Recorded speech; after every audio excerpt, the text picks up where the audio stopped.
कहानी है रामपुर गांव की, जहां के मर्द महिलाओं को हमेशा नीचा दिखाने की कोशिश में रहते। अरे अभी तक खाना नहीं आया क्या? मुझे एक और शादी करने की जरूरत है। नहीं जी नहीं, ऐसा मत करना, वरना मैं कहाँ जाऊंगी। खाना लेकर मैं अभी आई जी। गांव की पंचायत में भी फैसले हमेशा औरतों के खिलाफ ही रहते। मैं जो फैसला सुनाता हूँ वो भगवान की आज्ञा होती है। इस लड़के ने अपने मन से शादी करके अच्छा नहीं किया। लड़के को घर भेज दो और इसकी शादी इसकी जाति की किसी लड़के से करवा दो। लेकिन ये लड़के, इसे तो गांव के बाहर निकाल दो। नहीं नहीं जमींदार साहब, ये क्या बोल रहे हैं? ऐसा नहीं हो सकता। मेरी बेटी मासूम है, इसे अच्छे बुरे की समझ नहीं है। अरे कहाँ जाएगी ये बेचारी? कहाँ जाएगी? इतनी चिंता है तो पूरे परिवार का गांव निकाला कर देते हैं। बेचारे पूरे बसे बसाए परिवार को गांव छोड़ना पड़ता है। चाहे जो हो, अगर बेटियों को कंट्रोल नहीं कर सकते तो गांव में रहने का कोई मतलब नहीं है। यहाँ औरतों को दब कर रहना होगा। कोई भी अपने हिसाब से कुछ नहीं कर सकता, सब ईश्वर की मर्जी से ही होगा। तभी गांव का एक आदमी दौड़ा दौड़ा आता है। सरपंच साहब, जमींदार साहब, वो कालिया है ना, उसकी बेटी पढ़ने के लिए शहर जा रही है। अच्छा, ये कब हो गया? और कालिया की हिम्मत कैसे हो गई ऐसा करने की? लेकर आओ उसे और उसकी बेटी को। बस फिर क्या था, हाजिर हो जाते हैं कालिया और उसकी बेटी सरपंच के सामने। अरे कालिया, ये क्या सुनने में आ रहा है? बेटी को इंजीनियर बना रहा है तू? और ये बता, गांव में तो स्कूल नहीं है, फिर कहाँ से इतनी क्लास पास कर गई तेरी बेटी? राधा, जो कि कालिया की बेटी है, उसे लगता है कि सरपंच उसकी तारीफ कर रहे हैं। सरपंच जी, मैंने ऑनलाइन पढ़ाई की है, डिस्टेंस लर्निंग से। सभी में मैंने अच्छे नंबर पाए हैं, जिसे देखते हुए शहर की इंजीनियरिंग कॉलेज में मुझे स्कॉलरशिप मिली है। वाह जी वाह, क्या होती है ये? पहले तो ये बताओ, फिर आगे की बात करते हैं। पूरा गांव राधा की बात सुन रहा था और राधा बोलती जा रही थी। तो ऐसे मैं फ्री में एक अच्छी शिक्षा लेकर गांव में जो कुछ परेशानियां हैं, जैसे बिजली, पानी और इंटरनेट जैसी समस्याओं के लिए काम करूंगी। मैं गांव को शहर से जोड़ने के लिए पुल का निर्माण करवाने का प्रस्ताव रखूंगी। मुझे पूरी उम्मीद है कि जल्द ही हमारा गांव भी तरक्की की राह पर चल पड़ेगा। राधा की बात सुनकर सारे गांव वाले ताली बजाने लगते हैं।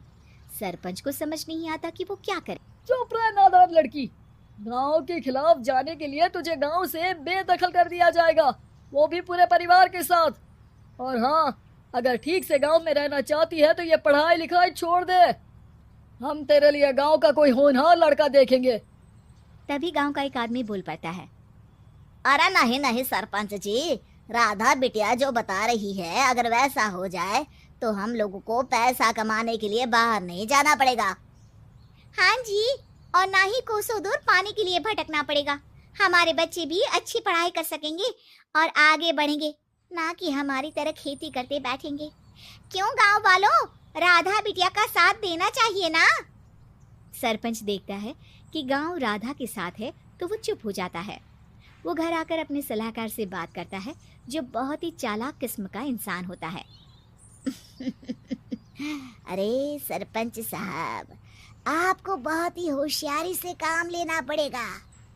एक बार गांव तरक्की कर गया, यहाँ के बालक पढ़ लिए तो कोई ना पूछेगा आपको। और फिर ये जो बेटा और बेटी है ना आपके, इनको भी आम लोगों की तरह ही जीवन जीना होगा। हाँ, लेकिन करे तो क्या करे?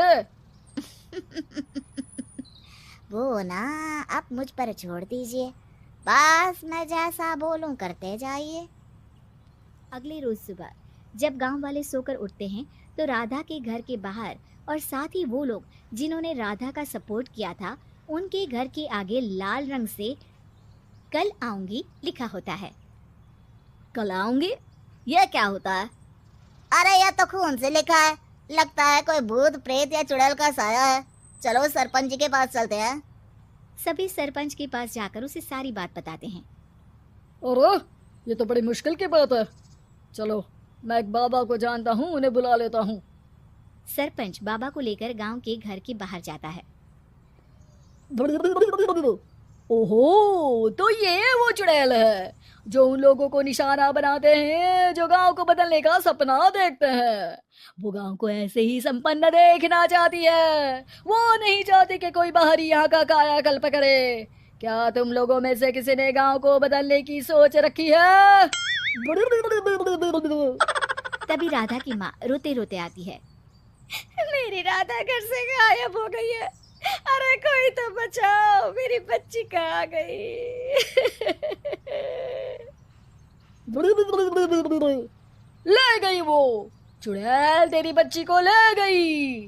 अब वो उसे श्रापित करके छोड़ेगी। उस पर चुड़ैल का साया हो जाएगा। तभी बुरी सी हालत में राधा भी वहां आ जाती है। उसके बाल चुड़ैल की तरह फैले होते हैं और कपड़ों में खून लगा होता है। सभी राधा को देखकर डर जाते हैं। माँ, पता नहीं मुझे कौन उठा कर ले गया था।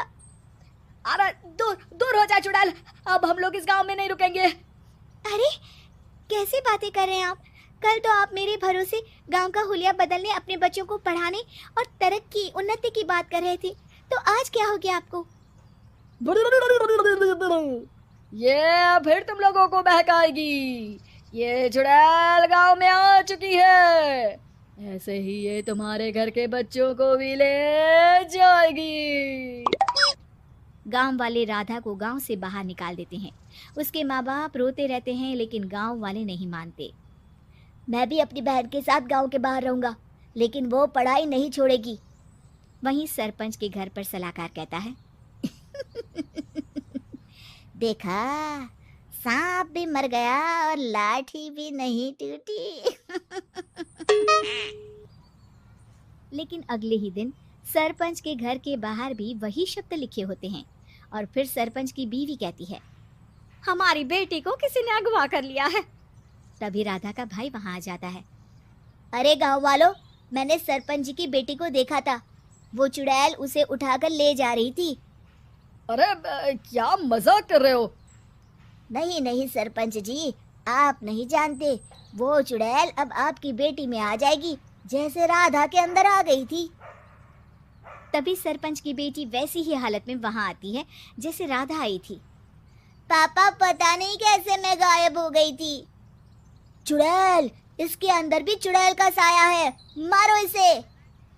अरे नहीं नहीं, इसे भी राधा के पास गांव के बाहर ही भेज दो। अरे चुप रहो, मेरी बेटी कहीं नहीं जाएगी और चुड़ैल वुड़ैल कुछ नहीं होता है। अरे कैसे बात कर रहे हो सरपंच जी? आप तो बोल रहे थे कि आपका फैसला भगवान का ज्ञान होता है, तो अपने पर बात आई तो अब आप ऐसे बोल रहे हैं। अरे ना ना ना, आपको अपनी बेटी को त्यागना ही होगा। अरे बुलाओ बाबा को। राधा का भाई बाबा को ले आता है, जिसे अब गांव वालों के डर के कारण सच बोलना पड़ता है। मैं कोई बाबा नहीं हूँ, मैं तो मोची था। ये सलाहकार महोदय ने मुझे कहा था एक्टिंग करने को। अब वो मुझे पैसे देने वाले हैं। अब मुझे माफ कर दो। गलती हो गई, मुझे माफ कर दो। तभी वहां राधा आ जाती है। देखा सरपंच जी, जब गांव के बच्चे साक्षर होंगे तो आप जैसे लोगों की चालाकी नहीं चलेगी।